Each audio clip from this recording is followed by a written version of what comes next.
Est-ce que vous vous souvenez de la dernière fois où vous avez célébré un événement joyeux à l'aide d'un, deux, voire 3 verres de vin? Oui?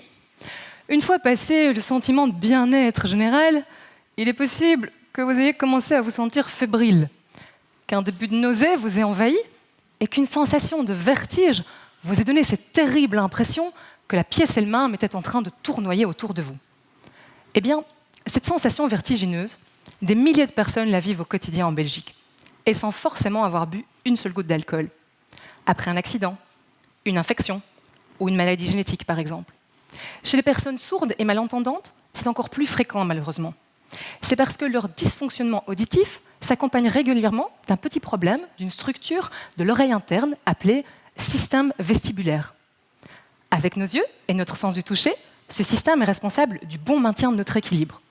Du coup, si votre système vestibulaire ne fonctionne plus, vous allez avoir beaucoup plus de mal à tenir votre équilibre, un petit peu comme après quelques verres. Mais cela va sans doute coûter cher à votre cerveau. En fait, grâce aux recherches scientifiques, on sait déjà que les souris dont le système vestibulaire a été détruit vont avoir beaucoup plus de mal pour s'orienter dans des labyrinthes. On sait aussi que les patients dont le système vestibulaire ne fonctionne plus vont beaucoup plus se plaindre de difficultés pour s'orienter dans l'espace.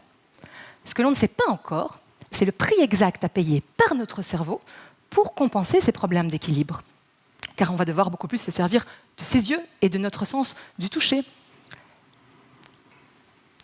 Pour compenser cela, dans ma thèse, j'ai cherché à comprendre si les pathologies qui altèrent le fonctionnement de ce système vestibulaire pourraient également impacter nos capacités de concentration, de mémoire ou notre perception de l'espace.